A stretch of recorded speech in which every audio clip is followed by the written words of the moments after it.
13 games remaining in the season, there's a lot to discuss about the state of the Los Angeles Clippers. Now, despite being one of the top teams in the Western Conference, there are many concerns that the Clippers may struggle in the playoffs. Despite having a strong roster that includes stars such as Kawhi Leonard and Paul George, the Clippers have struggled with consistently throughout the season and throughout their entire time being together. They have notable losses to lower ranked teams, and their defense has been inconsistent at times. Additionally, the team has struggled with injuries, with key players like Kawhi and Paul George and now Norman Powell missing games due to various reasons. These factors, combined with the competitiveness of the Western Conference, especially this year, could make it very challenging for the Clippers to make a deep playoff run. One could even say they'll be out after round one. And as the playoffs approach and as they get closer and closer, all eyes will be on the Clippers to see if they can overcome their struggles and live up to their potential. But if you ask me and plenty of other fans of the NBA, I don't think they will. And it's not because they're not capable. I mean, when you look at that roster, top to bottom, I mean, they have it all, but they just haven't shown us anything in the past. And with the way Kawhi has looked so far this season and the way Paul George has looked as well, it's hard to imagine that they can compete with the other teams in the Western Conference. You see, year after year, we let the Clippers slide by when they aren't a top team in the NBA. It's always an excuse for them. Kawhi was injured. They were outmatched. No way both PG and Kawhi played that bad again. It's the same thing year after year after year. The reality is that the Clippers have been a laughingstock and are a poverty franchise. They are not the contenders everyone hypes them up to be. When Kawhi came to the Clippers in 2020, coming off that big championship run with Toronto, they had so much hype. There were commercials and billboards everywhere. They were talking about him and PG being the next MJ and Scottie. And since then, where has that led them? They went playoff exit, play-in exit. They've done absolutely nothing. And as for Kawhi, he's missed a total of 145 regular season games since then. Some people are calling them contenders even this season, but I don't see this at all. Honestly, like if we're being really honest about the Clippers, they're just a bunch of overrated big name players at this point. For example, let's start with their so-called depth. Players like Marcus Morris and Bones Hyland are nowhere near as good as people make them out to be. They are negative defenders and don't give you a lot on the offensive side to make up for it. Morris is someone who constantly tries to play outside of his role. He should just be in the corner looking to spot up. However, he gained a reputation for being this tough shot maker, so at times he plays outside of this role and he does things that he's just not good enough to do. Then he'll go on defense and he's basically a cone out there. I mean, they attack him on the defensive side because he can't keep up with anybody. He honestly shouldn't be getting any playtime at this point. Bones Hyland's the same way. I mean, people hyped up this trade when the Nuggets traded him to the Clippers, but let's be honest, he's just a huge liability on defense. Offensively, he just doesn't make up for it. Another one is Russell Westbrook. I mean, they signed Russell Westbrook and people were hyped, but let's just get something straight. Y'all were hyped for a player that another team was ready to dump and get rid of to come to your team? Come on, man.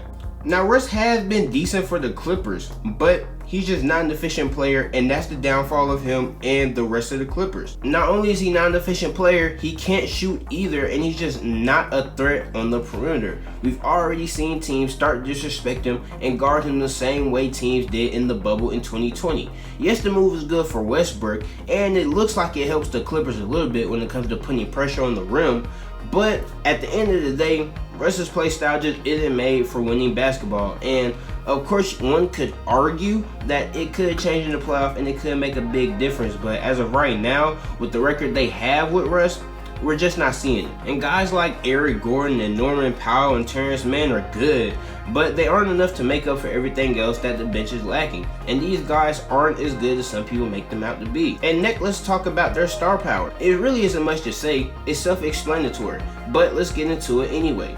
For Kawhi, it's been 4 seasons, and Leonard's in the same situation he was when he left Toronto. He's the star on the team that needs him to be great if they're going to win an NBA championship, but he hasn't done that yet. And there are many reasons for that. Probably the biggest factor is injuries.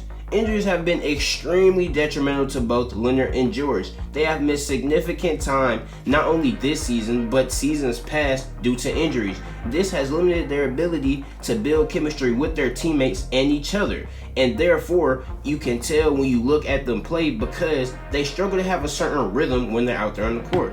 Now, since Kawhi has came back, he's actually looked pretty decent. He's averaging 23.6 points per game, 6.3 rebounds per game, 1.4 steals per game, but these stats are a little misleading. On offense, he really isn't that good. He's not really putting too much pressure on the rim, and it looks like he's lost that first step. For this reason, he settles for a lot of pull-up jumpers, which I guess could translate well to the playoffs, especially if he's making them, but I mean, that's not a shot you really want to rely upon. And defensively, he's fallen off a cliff. His attention on the defensive side of the ball has been horrible. He allows backdoor cuts and he falls asleep frequently on that side of the ball. He also isn't able to stay in front of guys like he used to, mostly due to his ACL injury. He's not able to move as well as he used to and stay in front of the top guys in the league. Now, as for George, he's been alright as well. He's averaging 23.7 points per game, 6.2 rebounds per game, 5.2 assists per game on 59.3% true shooting.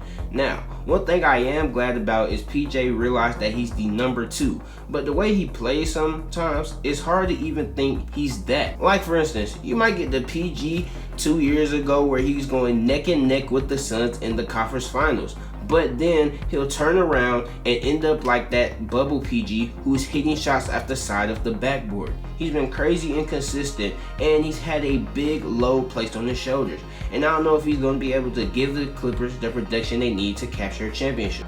Inconsistency is just the way it is for these two.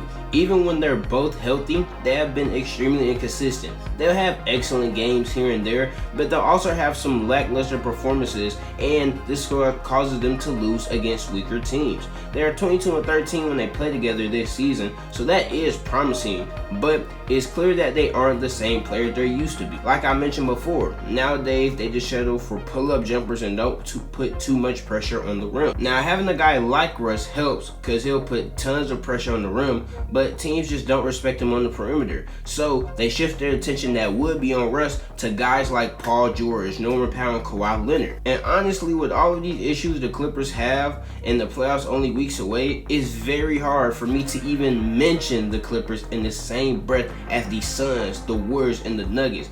We don't even know if they can beat the Kings in the 7-game series. So to call them contenders is a huge stretch. However, injuries aren't the only concern the Clippers should be worried about. I mean, yes, we know at any point in time, Kawhi could just end up getting injured within the playoffs or before the playoffs and being out for the rest of the postseason. But since Kawhi's come back and since the new year has begun, they have a couple of concerns, and this first one might surprise you a bit, but when you watch them play, it makes sense. The Clippers are struggling bad on defense. This is because they're bad defending two things: smaller and slippery guards and dynamic off-ball action. An example of this comes earlier in the season when they played against the New York Knicks and had no way of slowing down Jalen Brunson. He ended up torching them and finished his evening with 41 points and 7 assists. The Clippers just don't have any defenders that are agile or nimble enough to guard these smaller and quicker guards in the NBA. This also leads to them struggling when they are forced to continuously navigate through off-ball actions that some of the league's most prolific offenses run. Check this, they are 27th in points per possession allowed on handoff actions, and they're 22nd in points per possessions conceded on off-screen action. This is something that they struggle with for years. If you recall in the bubble when they matched up against the Nuggets, then you remember the Clippers' inability to navigate the Denver Nuggets' constant off-ball motion. This was one of the main reasons for their 3-1 collapse, and that was 3 years ago. This team's core has only gotten older and stiffer now, which makes it only harder for them to defend that movement.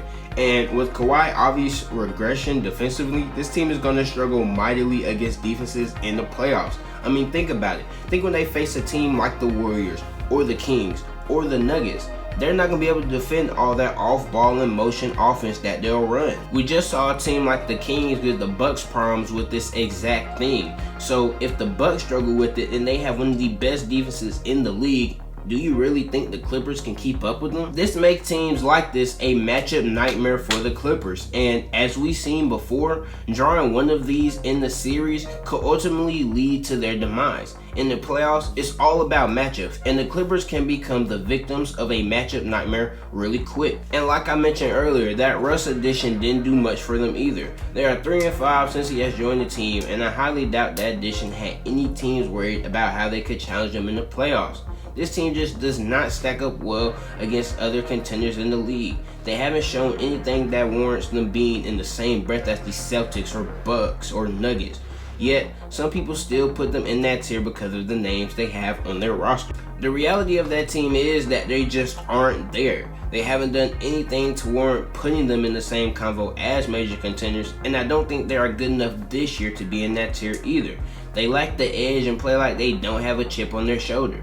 Now, I think Ty Lue is a fantastic coach, but when I look at the roster he has and the players you have to deal with and the lineups he has to put together, it seems like he might have the hardest job in the NBA right now. But this is just my opinion. I don't think the Clippers are ready to contend with the other folks in the league. But what do you guys think? Let me know what you think in the comments. Don't forget to like and subscribe. And if you like what you heard, I'm dropping videos like this all season so you don't want to miss out. That's all I got for now though. And until next time, peace.